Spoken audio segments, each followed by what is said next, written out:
땅의 모든 끝이 여호와를 기억하고 돌아오며 모든 나라의 모든 족속이 주의 앞에 예배하리니 나라는 여호와의 것이요 여호와는 모든 나라의 주제심이로다. 아멘.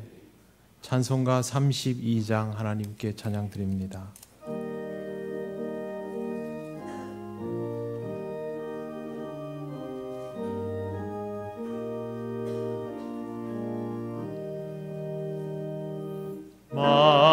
만유의 주제 존귀하신 예수 사람이 되신 하나님 나 사모하여 영원히 섬길 내 영광 되신 주로다. 화려한 동산 무성한 저수목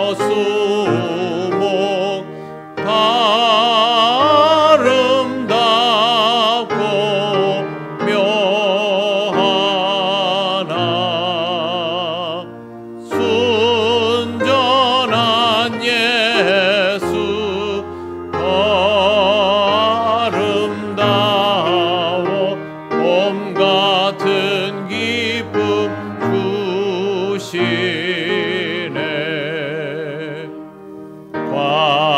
광명한 해와 명랑한 저 달빛 수많은 별들 빛나나 주 예수 빛은 더 찬란하여 참 비교할 수 없도다.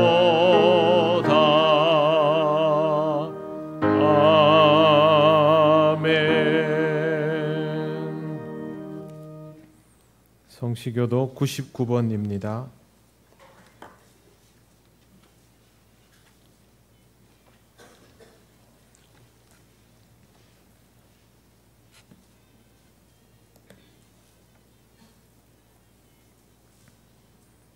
온 땅은 여호와를 두려워하며 세상의 모든 거민들은 그를 경외할지어다.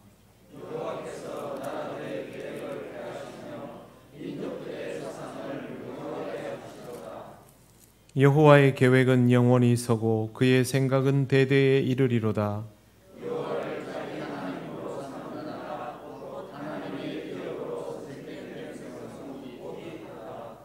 여호와께서 하늘에서 굽어보사 모든 인생을 살피심이요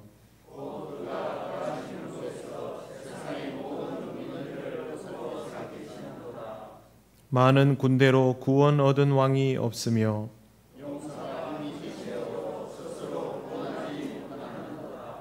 여호와는 그를 경외하는 자 곧 그의 인자하심을 바라는 자를 살피사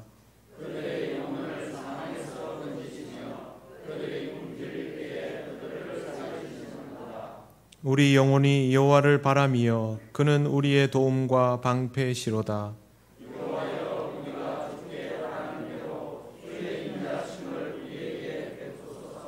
아멘. 나는 전능하신 아버지 하나님 천지의 창조주를 믿습니다. 나는 그의 유일하신 아들 우리 주 예수 그리스도를 믿습니다. 그는 성령으로 잉태되어 동정녀 마리아에게서 나시고 본디오 빌라도에게 고난을 받아 십자가에 못 박혀 죽으시고 장사된 지 사흘 만에 죽은 자 가운데서 다시 살아나셨으며 하늘에 오르시어 전능하신 아버지 하나님 우편에 앉아 계시다가 거기로부터 살아있는 자와 죽은 자를 심판하러 오십니다. 나는 성령을 믿으며 거룩한 공교회와 성도의 교제와 죄를 용서받는 것과 몸의 부활과 영생을 믿습니다. 아멘. 찬송가 581장 하나님께 찬양드립니다.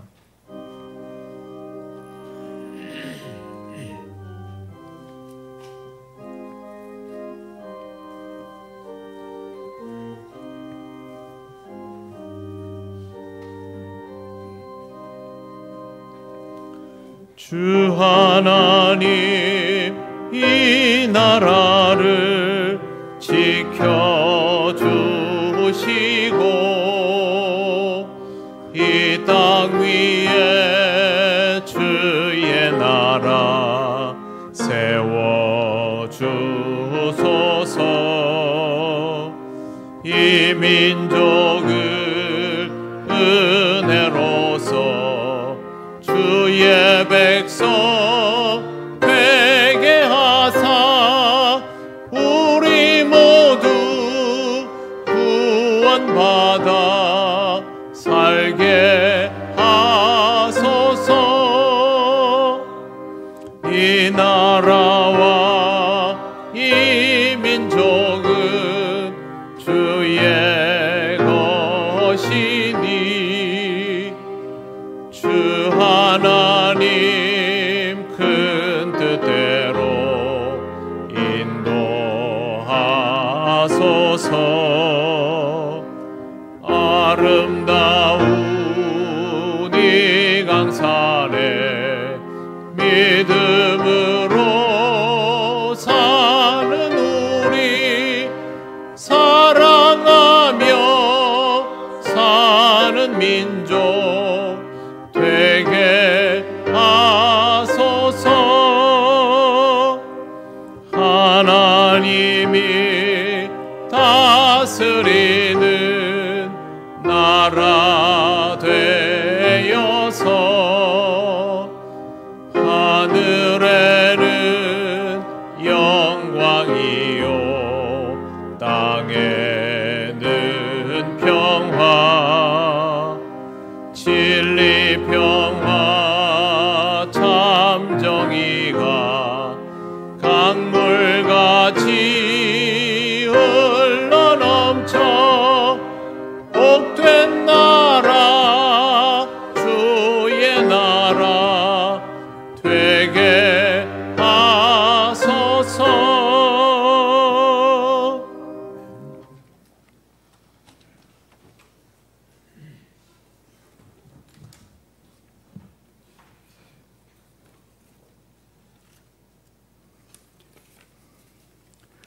주 하나님 지으신 모든 세계 변함없는 계절로 인도하시는 하나님 아버지 은혜를 감사드립니다.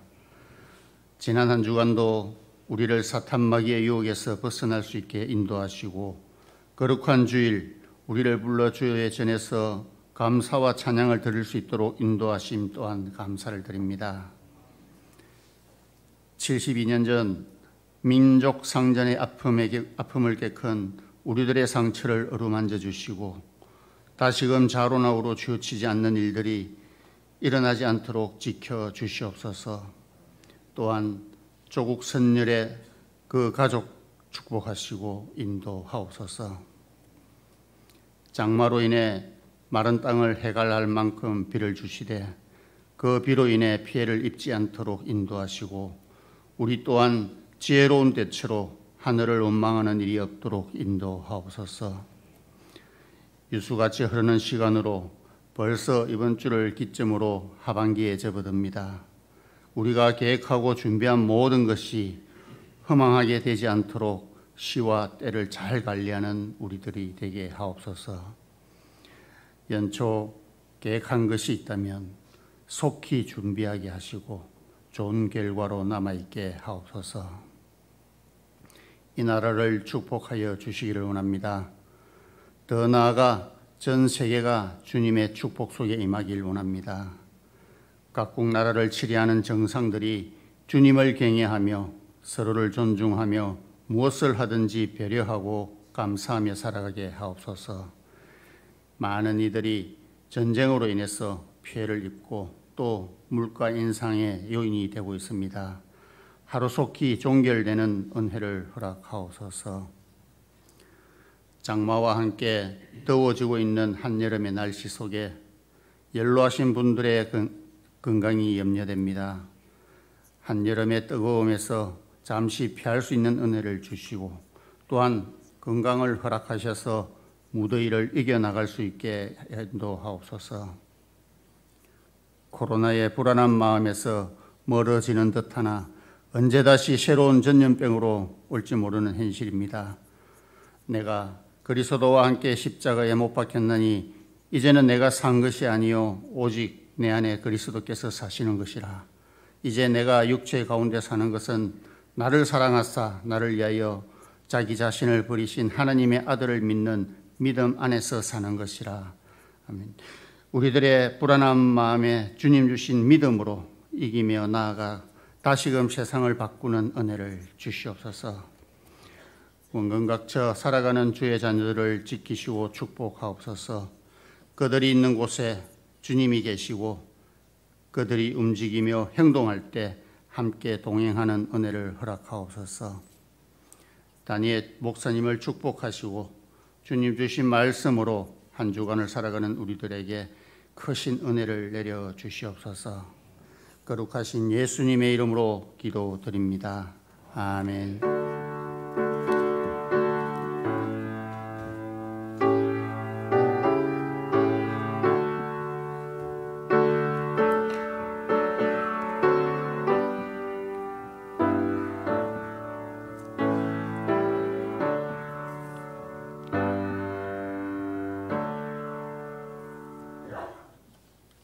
하나님 말씀 신명기 6장 4절에서 9절입니다. 이 말씀은 구약 성경 271쪽에 있습니다.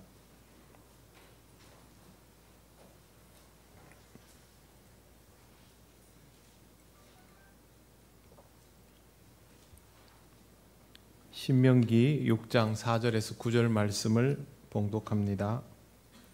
이스라엘아 들으라. 우리 하나님 여호와는 오직 유일한 여호와이시니 너는 마음을 다하고 뜻을 다하고 힘을 다하여 내 하나님 여호와를 사랑하라. 오늘 내가 내게 명하는 이 말씀을 너는 마음에 새기고 내 자녀에게 부지런히 가르치며 집에 앉았을 때에든지 길을 갈 때에든지 누워 있을 때에든지 일어날 때에든지 이 말씀을 강론할 것이며 너는 또 그것을 내 손목에 메어 기호를 삼으며 내 미간에 붙여 표로 삼고 또 내 집 문설주와 바깥문에 기록할지니라. 아멘. 기도드리겠습니다. 하나님 감사합니다. 하나님 주시는 말씀을 전하고 듣습니다. 전하는 종을 주장하시고 듣는 심령을 주장하여 주셔서 오직 주의 뜻만 전해지게 하옵소서. 예수님 이름으로 기도드립니다. 아멘. 네, 어제는 6.25 기념일이었습니다. 올해는 6.25 전쟁 발발 72주년입니다. 이제는 공식 명칭이 6.25 전쟁, 한국 전쟁으로 되어 있지만 이 전쟁은 오랫동안 사변으로 불리워졌습니다. 사변이라 함은 선전포고 없는 일방적인 침공으로 막대한 전쟁 피해가 나는 사건을 뜻합니다. 북한이 아무런 선전포고 없이 일방적으로 침공하였기 때문에 지금도 사변이라는 명칭을 충분히 사용할 수 있습니다. 다만 지금 이 명칭을 사용하지 않는 이유는 북한과의 관계를 개선하기 위한 의도였습니다만 북한과의 관계는 의도한 대로 좋아지지는 않고 있습니다. 북한도 자기 생존을 위하여 매우 다양한 정치 전략을 사용하고 있기 때문에 우리도 단순하게 대응하는 것이 매우 어려운 실정입니다. 이러는 중에 세월은 점점 가고 통일은 이루어지지 않은 채로 6.25에 대한 기억을 가진 사람들이 줄어들고 있습니다. 6.25 전쟁 발발 72주년이라 함은 6.25를 직접 경험한 사람은 72세 이상이라는 뜻입니다. 그런데 이 인구가 전체의 30%도 되지 않습니다. 우리나라에는 6.25만큼이나 아픈 기억이 또 있습니다. 그것은 바로 일제강점기 36년입니다. 이 시절에 대한 직접적인 기억을 가진 인구는 10%에 지나지 않습니다. 그렇다면 그 나머지는 우리 민족의 가장 아픈 역사에 대한 경험이 아예 없거나 기억조차 없는 상태라는 뜻입니다. 모든 사람들이 역사의식을 가지고 열심히 공부해서 바른 역사관을 세워나가면 좋겠지만 안타깝게도 역사 공부는 별로 하지 않습니다. 그러면서도 각기 나름의 역사관을 세우며 살고 있어서 지금 우리 사회는 서로 다른 역사관을 가진 사람들의 충돌이 잦아지고 있는 실정입니다. 2020년에 독일에 소녀상이 세워졌습니다. 일본 정부가 이에 대해서 강력히 항의하는 일이 있었고, 이에 관하여 우리 독일 교민들이 소녀상을 지키려 했고, 독일 여성들이 거기에 동참하면서 독일에 있는 소녀상은 지켜지게 되었습니다. 당시 그 지역 시의회는 이 소녀상을 영구 보존하기로 결의를 했습니다. 그런데 며칠자 6월 23일자 매일경제신문에 이런 보도가 실렸습니다. 우리나라 일부 단체와 식민사관 역사학자가 직접 가서 소녀상을 철거하라는 시위를 할 예정이다라는 보도였습니다. 독일인들은 이 소식을 충격적으로 받아들였습니다. 어떻게 식민 통치를 받은 사람이 식민 통치를 했던 그 사람들을 두둔할 수 있느냐 하는 것이었습니다. 그래서 이것은 지금 독일 사회에 이슈가 되어 있습니다. 식민 통치를 받은 것이 분명한데도 불구하고 오히려 일본의 역사관을 그대로 본뜬 듯이 이해하는 사람들이 우리나라에 제법 많습니다. 중국 국가주석이 6.25 전쟁을 미국 제국주의의 침략으로 규정한 적이 있는데 이것은 공산당들의 전형적인 논리입니다. 이 논리를 믿고 싶어하는 사람들이 우리나라에도 있습니다. 미국이 우리나라를 지배하려고 하자 그것을 지키기 위해서 북한이 침공했다라는 것입니다. 만약에 그런 논리라면 6.25 전쟁에서 국민들은 지켜냈어야지요. 그러나 국민들은 지켜지지 않았습니다. 군인 사망자보다 민간인 사망자가 월등하게 많은 전쟁이 6.25입니다. 결국 이 나라를 지키려고 했다라는 말은 거짓인 것입니다. 우리는 분명히 기억해야 합니다. 일본은 우리를 36년간 강권적으로 통치하며 사실상 우리의 모든 것을 빼앗았습니다. 이 고통은 6.25의 아픔보다 조금도 덜하지 않습니다. 소련을 등에 업은 북한은 선전포고도 없이 우리나라를 침공했고 우리나라도 3년도 안 되는 이 짧은 시간 동안 너무 많은 가족을 잃고 국토는 초토화되었으며 지금도 여전히 분단의 아픔 속에 있습니다. 아무리 세월이 바뀌어도 일제강점기와 6.25에 대한 기억은 왜곡되어서도 훼손되어서도 안 됩니다. 이런 기억이 왜곡되는 이유는 역사보다 다른 가치를 앞세우려 들기 때문입니다. 역사의 기억을 이념에 필요한 도구로 사용하거나 경제적인 수단으로 이용하려고 하면 이런 문제가 발생합니다. 그런데 문제는 또 있습니다. 각각의 세대마다 역사 기록에 대한 관심이 다르다라는 것입니다. 일제강점기와 6.25를 직접 겪은 세대는 아직도 꿈을 꾸면 그 시절의 기억이 선명하게 남아있지만 전쟁 직후의 세대는 이런 경험을 가진 사람들을 가족으로 두고 이야기를 들어보기라도 하였지만 그들 이후의 세대는 들은 것도 배운 것도 별로 없습니다.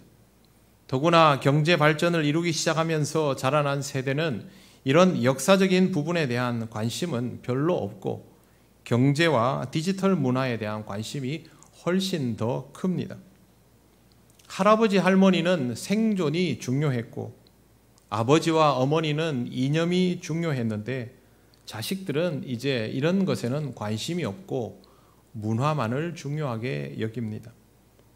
이념적인 차이, 세대 간의 차이, 기억의 소멸까지 이 상황에서 우리가 6.25와 일제강점기에 대한 공통의 기억을 앞으로도 유지하는 것이 가능할까 하는 물음이 생깁니다. 저는 절대 쉽지 않다고 생각합니다. 어떻게 하면 좋을까요? 예전에 하던 대로 강제로 교육해서 주입시키면 받아들여질까요? 그건 더 어렵습니다. 세대 간의 간격은 이런 방식으로는 절대 극복이 되지 않습니다. 직접 그 사건을 경험하고 기억을 가지고 있는 사람들이 세상을 떠나고 나면 어느 날 갑자기 일제강점기와 6.25를 기억하는 일 자체가 사라져 버릴지도 모를 일입니다. 잊지 말자 6.25 여러분 기억하시죠? 네. 저와 여러분은 잊지 말자 6.25 그러면 바로 그 시절을 기억합니다. 집에 가서 자녀들, 손주들한테 잊지 말자 6.25 물어보십시오. 기억하는가? 6.25에 대해서 어떻게 생각하는가 한번 물어보십시오. 잘 모릅니다. 아마 대답하면 책에 써져 있는 한두 줄 그걸로 대답을 하려고 할 겁니다. 이런 상태라면 우리는 그동안 우리가 생각해 오던 것들만을 고집할 것이 아니라 다른 방식의 이해와 판단을 생각해야만 합니다. 주일 강단에서 세상적인 의미의 애국을 말할 필요는 없다고 생각합니다. 우리는 그리스도인이니까요. 그래서 신앙적인 방법을 말씀드리려고 합니다. 오늘 우리가 읽은 말씀은 쉐마 이스라엘이라고 불리웁니다. 신명기 6장 4절에서 5절 말씀은 이스라엘 사람들이 성경 전체에서 가장 중요한 구절이라고 받아들이는 부분입니다. 이스라엘아 들으라, 우리 하나님 여호와는 오직 유일한 여호와이시니 너는 마음을 다하고 뜻을 다하고 힘을 다하여 내 하나님 여호와를 사랑하라. 이 말씀이 도대체 6.25와 무슨 상관이 있을까요? 상관이 있습니다. 민족을 지키는 문제가 바로 이 말씀을 잊어버리면서부터 시작되었기 때문에 그렇습니다. 이스라엘의 모든 문제는 하나님께서 들으라 하셨던 이 말씀을 잊어버리면서부터 시작되었습니다. 우리 민족의 모든 문제도 구심점이 없으면 절대 해법을 찾지 못합니다. 그리고 더욱 큰 문제는 그리스도인 사이에서조차도 신앙적인 구심점이 없다는 데에 있습니다. 하나님은 이스라엘 백성에게 이 말씀을 절대 잊지 말라고 하시며 다음과 같이 방법을 알려주셨습니다. 6절부터 9절을 한번 보십시오. 오늘 내가 내게 명하는 이 말씀을 너는 마음에 새기고 내 자녀에게 부지런히 가르치며 집에 앉았을 때에든지 길을 갈 때에든지 누워 있을 때에든지 일어날 때에든지 이 말씀을 강론할 것이며 너는 또 그것을 내 손목에 메어 기호를 삼으며 내 미간에 붙여 표로 삼고 또 내 집 문설주와 바깥문에 기록할지니라. 구체적인 방법은 몰라도 됩니다. 핵심은 어떻게든 전수시켜라입니다. 무조건 기억하게 만들어라입니다. 오래전에 첫 키스만 50번째라는 영화가 나온 적이 있습니다. 영화의 주인공은 뇌 손상을 입은 남자로 기억력이 딱 하루만 가는 사람이었습니다. 이 사람의 여자친구가 남자친구를 매일 만나도 남자는 매일 그 여자를 처음 보는 사람처럼 대할 수밖에 없는 처지입니다.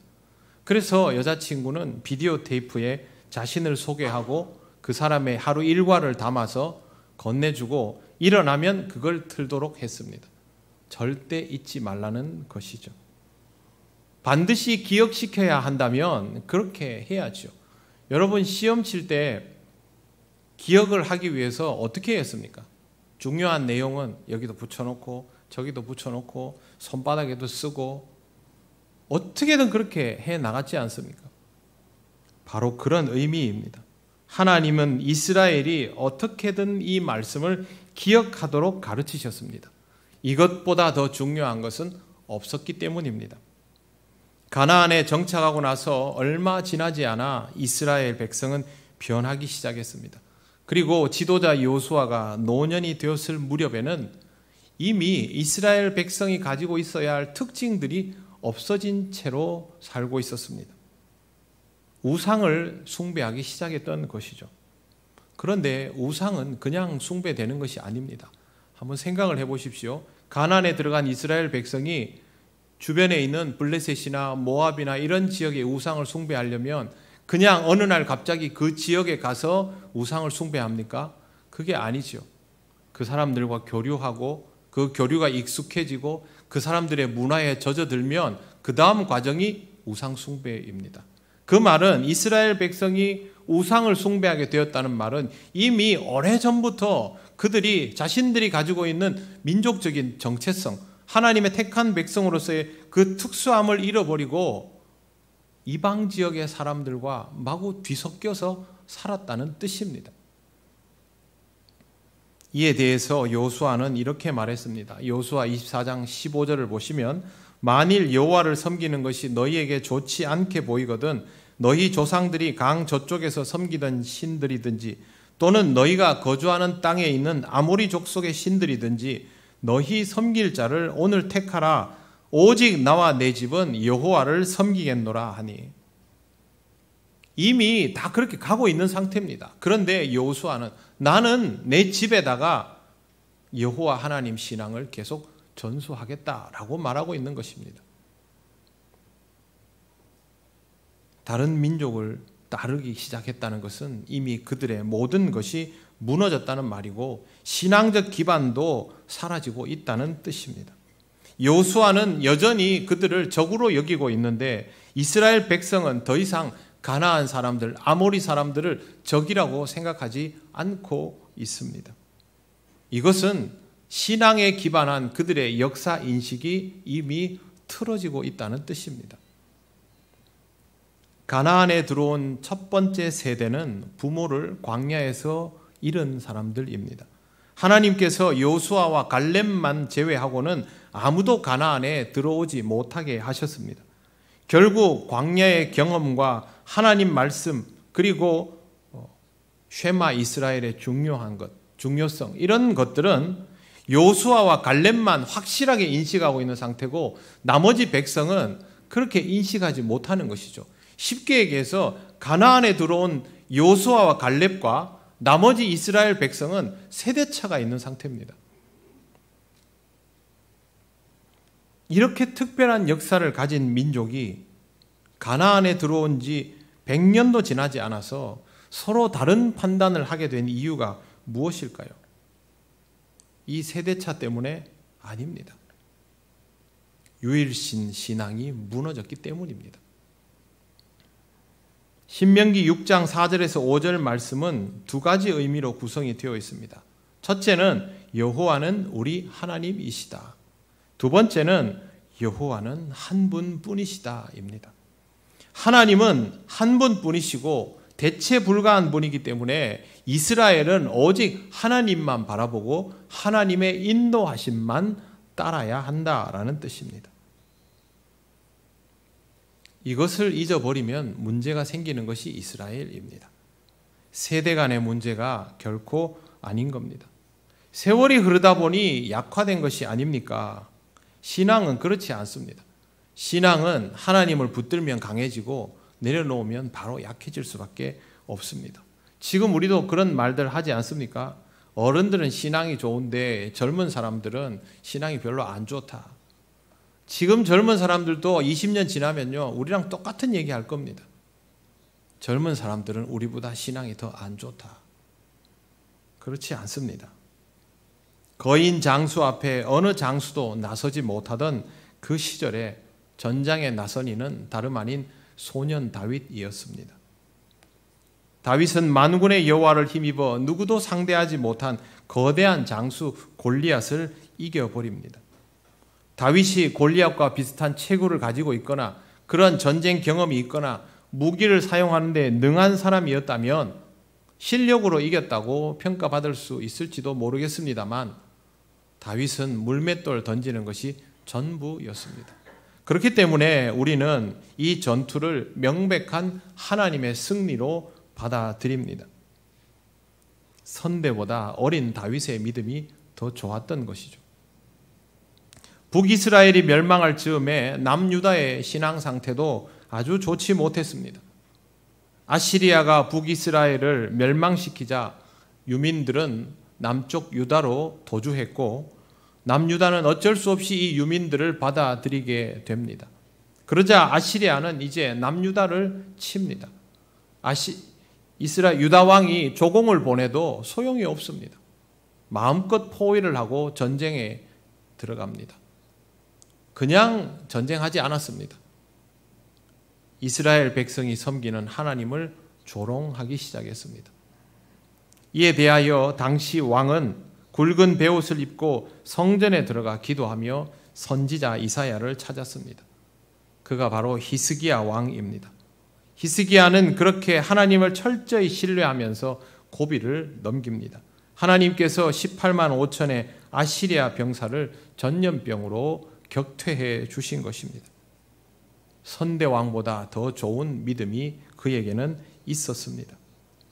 이스라엘 민족의 생존은 단 한 번도 전투력의 문제였던 적이 없습니다. 오로지 신앙의 문제였습니다. 그리고 선대의 신앙이 더 좋았다라고 단정할 수도 없습니다. 어디부터 어디까지가 선대입니까?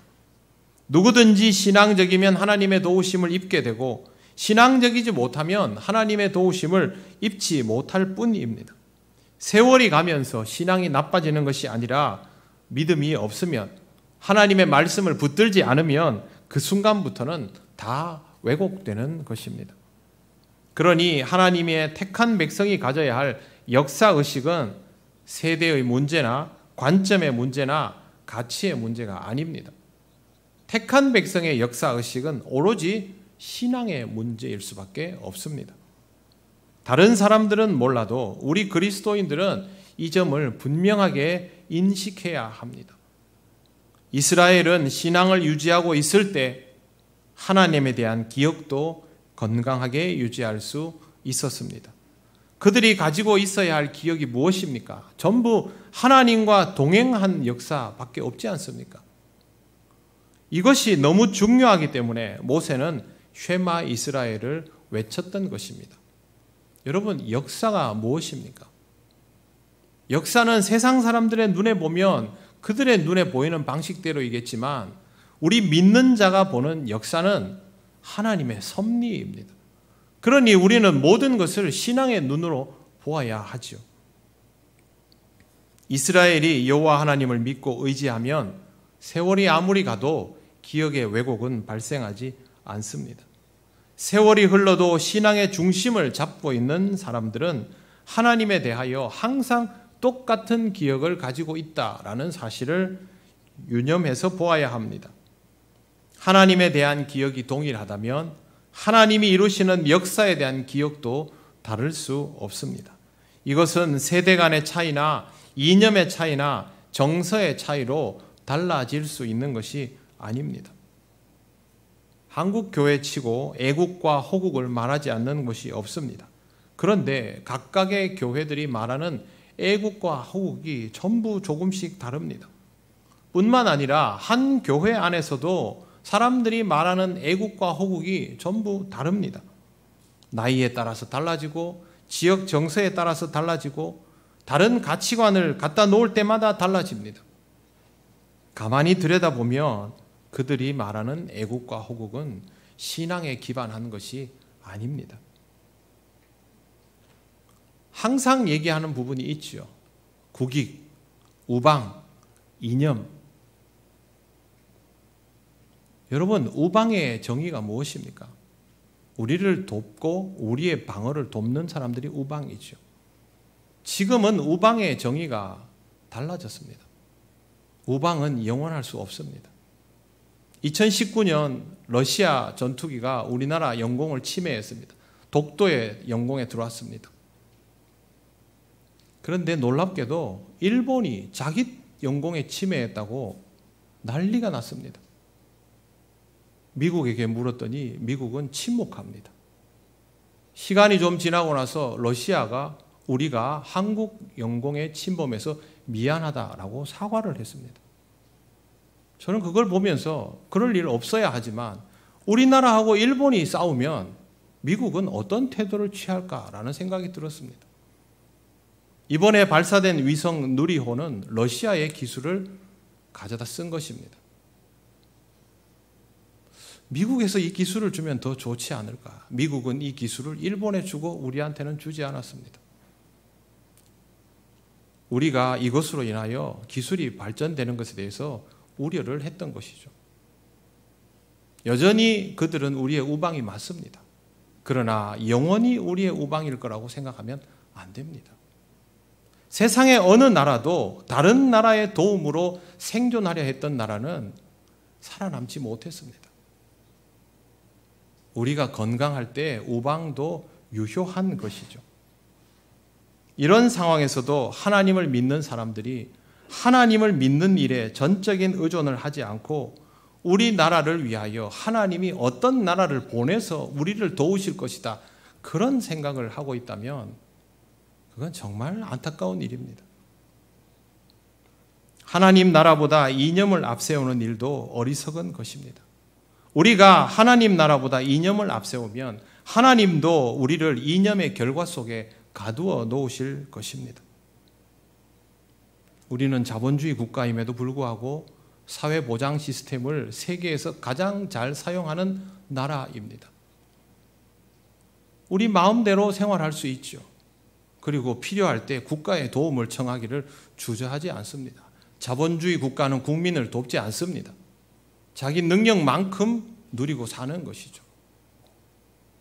여러분 필요할 때마다 다 혜택 받지 않습니까? 국민연금, 의료보험, 코로나 있으면 재난지원금. 지금은 이념이 중요하지 않습니다. 어느 나라도 자기 나라의 이념을 겉으로 내걸고 있지만 그 이념만 가지고 살아가는 시대가 아니기 때문이죠. 그런데 우리 그리스도인들이 뭐하러 그 이념에 목숨을 겁니까? 우리들 각자의 인권이 보존되는 정도면 충분한 것이죠. 북한의 도발이 두렵다. 우리의 군사력은 세계 6위입니다. 그것도 핵무기 없이 핵무기가 있는 국가들보다 더 좋은 국방력을 가지고 있습니다. 실제로 군사 전문가들은 핵무기 없는 전쟁에서 우리를 이길 수 있는 대상은 미국뿐이다라고 말할 정도입니다. 그리고 여러분, 우리나라는 절대 약하지 않습니다. 우리는 남의 나라를 침공하는 민족이 아닙니다. 그럼에도 불구하고 어떤 외침에도 살아남은 극강의 정신력을 가지고 있는 특수한 민족입니다. 그런 우리가 왜 그것을 두려워합니까? 왜 거기에 무게를 싣습니까? 더구나 그리스도인들이 신앙적인 무게를 실어야지 왜 세상 사람들과 똑같은 관점으로 세상을 바라보려고 합니까? 더 무서운 사실은요, 요즘 젊은 세대들은 이런 거에 관심도 없습니다. 젊은이들을 보면 우려가 많이 되십니까? 쟤들이 저래서 국가를 지킬 수 있을까? 우리는 몸으로, 무기로, 경제력으로 국가를 지키려 했지만 요즘 젊은이들은 문화로 국가를 지킵니다. 우리나라 정부 수반보다 가수가 미국 대통령 만나는 게 더 쉽습니다. 우리는 이해 못할 일들인데요. 지금 시대는 그렇게 변해가고 있습니다. 먼저 우리는 이 다양성을 이해해야 합니다. 그리고 지금의 한국교회처럼 신앙으로 똘똘 뭉치지 못하고 교회 안에서 자기 시대의 가치관만을 고집한다면 어른이나 젊은이 할 것 없이 지금 같은 식으로 살아간다면 분열을 보는 것은 불을 보듯 뻔한 일입니다. 교회가 일치단결하여 신앙 안에서 하나의 구심점을 가지고 이 나라를 위하여 기도하고 이 나라를 지켜내야 되는데 교회 안에서 그렇게 분열을 열심히 일삼으면 우리가 어떻게 신앙적으로 이 나라를 지킬 수 있겠습니까? 여러분, 교회를 지키는 게 더 힘들어 보입니까? 이 나라를 지키는 게 더 힘들어 보입니까? 지금은 교회 지키는 게 더 어려워져 버렸습니다. 우리 자식들이 교회에 머물지를 않으려 하잖아요. 부모와 자식이 같이 신앙생활을 하면서 신앙의 내용들을 전수하고 전수받고 그걸 다음 세대에 또 물려주고 그렇게 해야 어떤 시대와 상황에도 흔들림 없는 신앙으로 나라와 민족을 위해서 기도하고 자신의 역할들을 감당해 나가는 것이죠. 그게 교회의 역할이었습니다. 앞으로도 교회의 역할은 그렇게 해야 합니다. 지금처럼 보수적인 사람만 모이는 교회, 진보적인 사람만 모이는 교회, 젊은 사람들만 모이는 교회, 나이 든 사람들만 모이는 교회, 그는 교회의 성질을 잃어버린 것입니다. 하나님 앞에서 이러한 모습들은 빨리 고쳐져야 합니다. 이스라엘 백성이 왜 망했습니까? 절대 잊어먹지 말라는 이 말씀. 우리는 다른 거 다 필요 없고 여호와 하나님밖에 없으니 여호와 하나님만을 앙망하며 여호와 하나님의 말씀만을 믿고 따라라는 이 말씀을 붙들지 않고 고개를 돌려 세상을 바라보고 거기에서 나온 가치에 따라서 판단하고 그들과 어우러지고 그러면서 자기 자신들을 잊어버린 것 아닙니까? 그러면 망하게 되어 있습니다. 사랑하는 성도 여러분, 여러분의 기억과 경험에 따라서 판단하는 것을 신앙생활의 중요한 가치라고 생각하지 않도록 하시기를 바랍니다. 우리에게는 중요한 공통분모가 있습니다. 여호와는 한 분뿐이시고 그분이 우리에게 역사하시는 유일한 하나님이시라는 것입니다. 우리는 하나님의 백성입니다. 그러면 나라 사랑도 하나님의 백성답게 하시기를 바랍니다. 좀 전에 우리가 불렀던 찬송도 다 그런 내용이죠. 성경에서 보지 못한 것 아닙니다. 가르쳐 주지 않은 것도 아닙니다. 그럼에도 불구하고 어느 날부터 우리는 이스라엘 백성이 가나안인을 보고 눈을 돌리듯이 그렇게 자꾸 세상 속으로 흡수되어 들어갔기 때문에 그 찬송을 부르고 이 구절을 읽으면서도 깨닫지 못하는 것입니다. 신앙이 우선입니다. 여러분이 선호하는 역사관이나 이념이나 자본에 대한 이해나 새 시대의 문화나 정서가 우선이 아닙니다. 오직 하나님이 우선이시니 하나님 중심으로 모든 것을 판단하시기를 바랍니다. 그리고 자녀들에게도 자손들에게도 그렇게 말씀하십시오. 여러분 6.25에 대해서 후손들에게 이야기하십니까? 일제강점기에 대해서 후손들에게 이야기하십니까? 얘기하면 안 통하지요. 그래서 아예 안 하지 않습니까? 신앙적으로 이야기하십시오. 그러면 상관없습니다. 하나님께서 이 나라에 어떤 일을 하셔서 일제강점기를 우리가 어떻게 이겨나갈 수 있었고 하나님께서 믿는 자들을 어떻게 이끌어 오셔서 6.25 전쟁 중에도 신앙을 지키게 하셨고 그래서 그것이 이 나라를 다시 일으켜 세우는 근간이 되었다는 것을 얘기해 주면 되지 않습니까? 그냥 세월의 차이를 극복 못할 관념으로만 이야기하려니까 안 하게 되고 안 듣게 되는 것이죠. 우리 역사의 기억은 후대들에게도 고스란히 전수되어야 합니다. 또한 그 시절에 역사해 주신 하나님에 대한 경험도 그대로 전수되어야 합니다. 오직 여호와 하나님을 앙망하면서 하나님께서 주시는 믿음의 길로 나아가시는 여러분 되시기를 바랍니다. 기도드리겠습니다. 하나님 감사합니다. 우리에게 이 좋은 환경을 주셔서 마음껏 신앙생활하며 세상 어느 나라보다 더 좋은 환경에서 살아갈 수 있도록 놀랍게 변모하게 하셨는데 우리는 이 시대를 살아가며 하나님의 역사를 후대에게 제대로 증언하지 못하고 우리가 살았던 기억, 우리가 가진 경험과 판단만을 전하려 하다가 세대 간의 단절을 맛보고 있습니다. 이스라엘 백성이 쉐마 이스라엘 이 말씀을 잊어가며 스스로 자멸했던 것처럼 우리도 그와 같은 길을 갈까 봐 두렵사오니 하나님 우리는 오직 주의 말씀을 기억하며 이 말씀을 전수하며 세월이 바뀌어도 변함없이 하나님의 역사를 기억하는 백성으로 살아있게 하옵소서. 예수님 이름으로 기도드립니다. 아멘. 찬송가 582장 찬양하시며 봉헌하시겠습니다.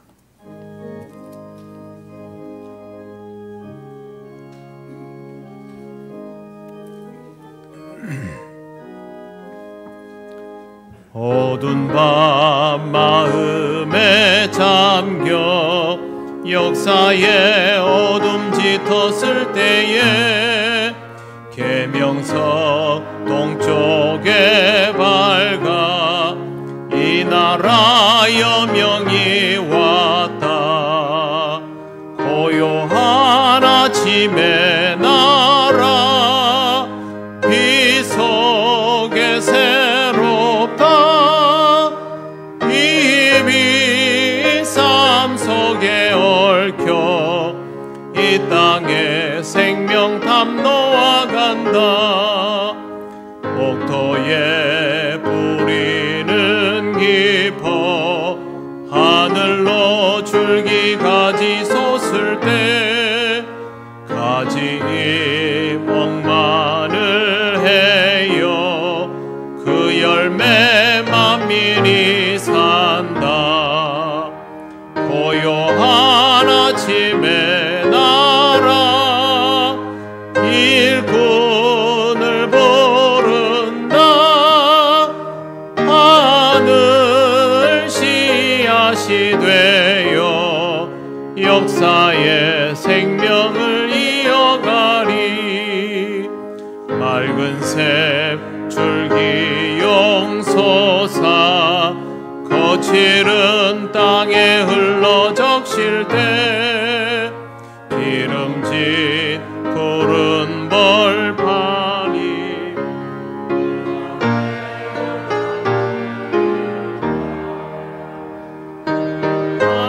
아침의 나라 새 하늘 새 땅아 길이 꺼지지 않는 인류의 횃불 되어 타거라. 하나님 아버지 은혜를 감사합니다. 하나님께서 늘 함께 하셔서 하나님의 은혜로 살며 오늘 또 감사 예물을 드립니다. 어려운 시절을 살고 있는 주의 백성을 기억하셔서 이 시대를 살아갈 지혜를 주시고 필요한 것들을 공급하여 주셔서 하나님의 은혜로 부족함 없이 살게 하옵소서. 늘 겸손하게 하시고 주실 때마다 주님 앞에서 지혜롭게 사용하며 이 땅에 하나님 나라를 이루어가게 하옵소서. 예수님 이름으로 기도드립니다. 아멘.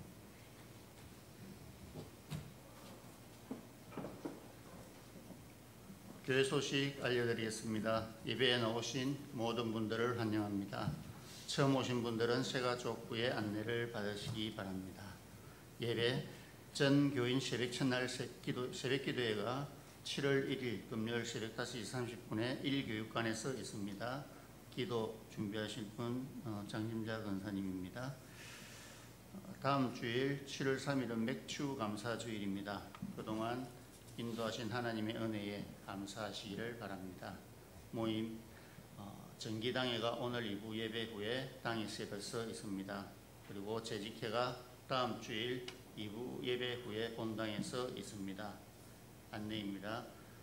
7월 성경 읽기표가 필경대에 준비되어 있습니다. 필요하신 분들은 가져가서 사용하시기를 바랍니다. 두 번째 제48회 전국 장로회 수련회가 7월 6일부터 8일까지 경주에 있는 더 K 호텔에서 진행됩니다. 그리고 교회학교 여름 행사 안내입니다. 교회학교가 여름 수련회를 준비하고 있습니다. 전 교인이 이를 위해서 기도해 주시기를 부탁드립니다. 유치부가 날짜가 변경이 되었습니다. 17일 주일과 24일 주일날 교회에서 진행을 하게 되었습니다. 그리고 중고등부, 아동부는 변함없이 그대로 진행됩니다. 7월 안내위원 그리고 좋은 습관 가지기 캠페인 6월 함께 나눌 기도 제목은 주보를 참고해 주시기 바랍니다. 이상입니다. 네, 이제 일어나셔서 옆에 계신 분들 인사 나누시겠습니다.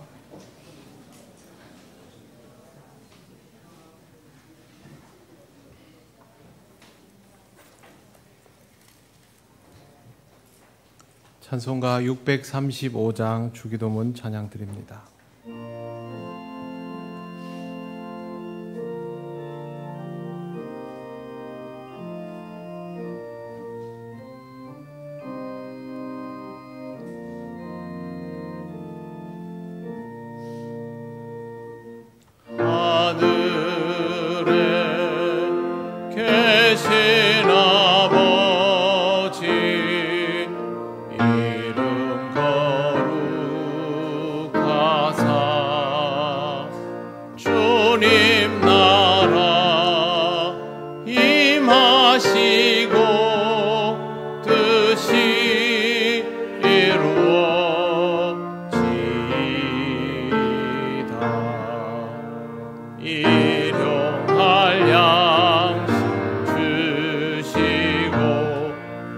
우리들의 큰 죄 다 용서하옵시고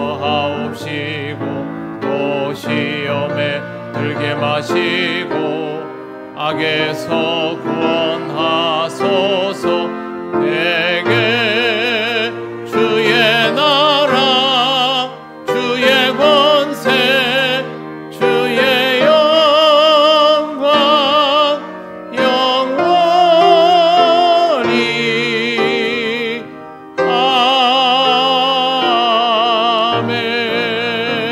아멘.